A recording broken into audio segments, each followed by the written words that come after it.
Yo, what's up mga kabugnot? Ngayong araw may i-share ako sa inyo na isang tricycle na maangas. Hindi yung driver na ang maangas at yung tricycle. Kaya maangas guys. Napakalupit ng kanyang forma. Pagkatapos kasi nitong pandemic, ang daming mga nagpagawaan ng bagong sidecar. Siguro mga naka LL na sila. Kaya ito ipapakita ko sa inyo ha. So ayan guys. Yan yung likuran niya. Ito ay gawang puok. Kung taga Santa Rosa ka, alam mo yung gawang puok kung tawagin. Marami kasing gawaan ng sidecar dito. Iba-ibang lugar. Merong Timbao, may Nissan, may iba-ibang lugar. Basta gawang puok na gawang Ronald. Shout out kay Boss Ronald, sidecar maker no, gawang puok. Sa ngayon, ito muna ipapakita natin, gawang puok. At marami pa tayong ipapakitang ibang sidecar pa na mga bagong gawa kasi ang daming mga kasamahan ko na nagpapagawa ng bagong sidecar. Sa ngayon ito muna. Kaya kung bago pa lang kayo sa channel ko, huwag niyo kalimutang i-subscribe at i-like niyo na rin para makita niyo pa yung ibang mga i-upload ko. So ikutan na natin to. Ito yung likod niya oh. Ang pinagawa niya, yung nga pala, yun yung may-ari Yan, Boss Richard. Yon. Ang likod niya, ang gusto niyang sidecar, simple lang. Yan, simple lang siya. Pero may dating. Merong mga antena. Yan, may antena tapos may speed wings kung tawagin ito. Tapos gusto niya stainless na rin yung ganito. Yung lining sa bubong. Yan, para iwas kalawang. Saka dito, stainless yung mga flooring niya. Halos dito, stainless na rin to.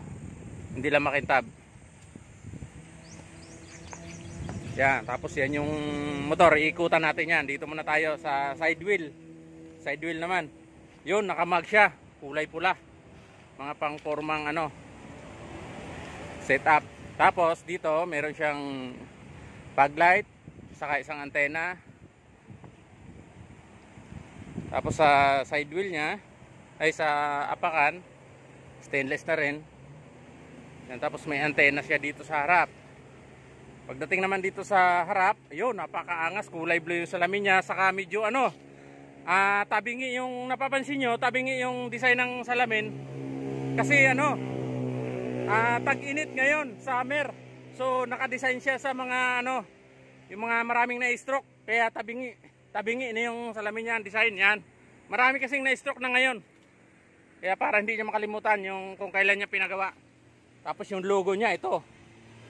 Boss, ano nga bang logo to? Black Mamba. Black Mamba. Yan, Black Mamba yung logo niya. May dalawang busina na rin siya na mamahalin ito.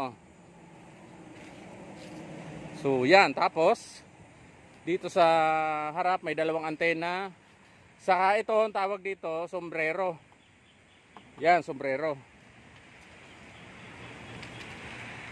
So ito yung motor niya, napakaangas din kasi naka gold bolts oh. Ayan. Gold bolts na rin. Kung titingnan mo mga kabugnot, ang yaman ng may-ari nito kasi nakaginto na siya oh, gold. Halos lahat ng mga tornilyo, gold bolts oh, balot na balot pa yung kanyang tangke. 'Yun. So, yan, tapos dito meron din siyang tawag dito, stainless yung manibela niya. Tapos ano pa? Ito yung kanyang crash guard. Hindi niya in-stainless para matibay. Yan, tubo lang. Ang in-stainless niya lang yung mga ganito dito banda.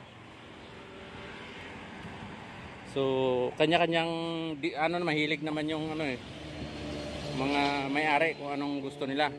So, yan yung nagustuhan niyang design kaya ang angas. So, ayan lang. Maraming salamat no. Next vlog ko yung ibang sidecar naman. So ngayon hanggang dito lang muna. Maraming salamat sa mga nanood. Thank you and God bless all. Boss, salamat.